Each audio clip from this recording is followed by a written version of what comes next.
On today's Byte Club, we speak with Adam Jambroni of the TTC.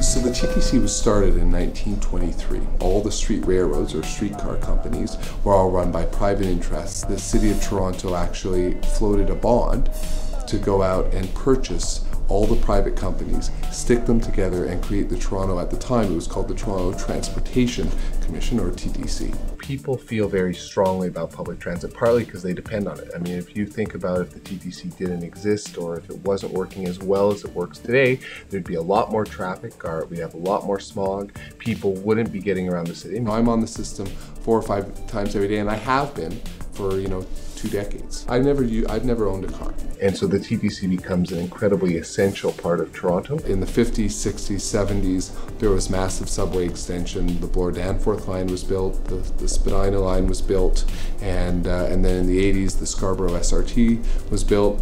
In the 90s, it hit a spot where there was very little investment in transit. But we've got a lot of work to do, and these are big projects. They're roughly $12 to $15 billion over the next 12 years of new lines. On top of that, we spend about $800 million a year, and that'll keep going up, just to keep the system the way it is. We run a 24/7 operation that allows us to provide service 24 hours a day, 365 days a week. Obviously, when things are running smoothly, we tend to forget that they are running smoothly and that we got to work on time.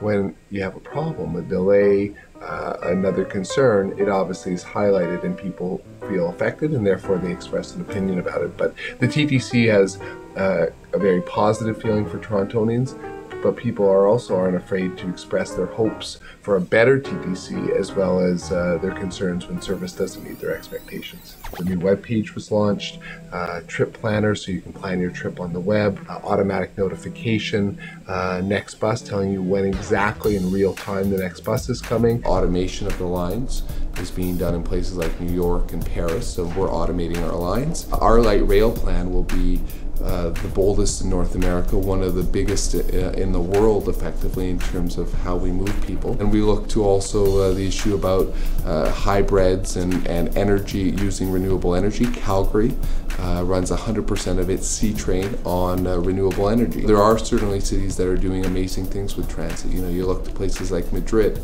which is building a TTC subway system size every 10 years. And the new subway cars begin arriving next year. They will be tube-like trains, so you'll be able to walk from one end of the train all the way to the other. Those will carry more people. At the same time, the TTC is modernizing stations. We're under renovation on a number of stations to make them look modern. There are 7 light rail lines encompassing roughly 130 kilometers of new light rail from the airport to Kennedy, 31 kilometers. Waterfront West, from the borders of Mississauga into Union Station. Don Mills, which is important because, of course, the city's talking about taking down the Gardner.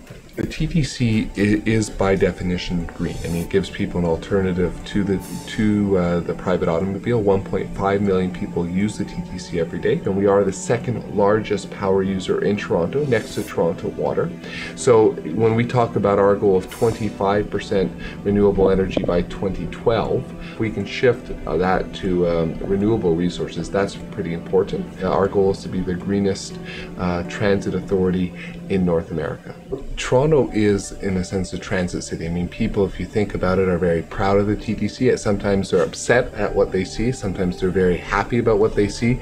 But the city is one of the highest transit users per capita in North America, probably second only to New York City. And in fact, the TTC, as an entity, is the 3rd largest transit system in North America after Mexico City, New York, and then comes Toronto. 90% of Torontonians are at least occasional TTC users, but Torontonians do always have an opinion about the TTC, even if they don't use it.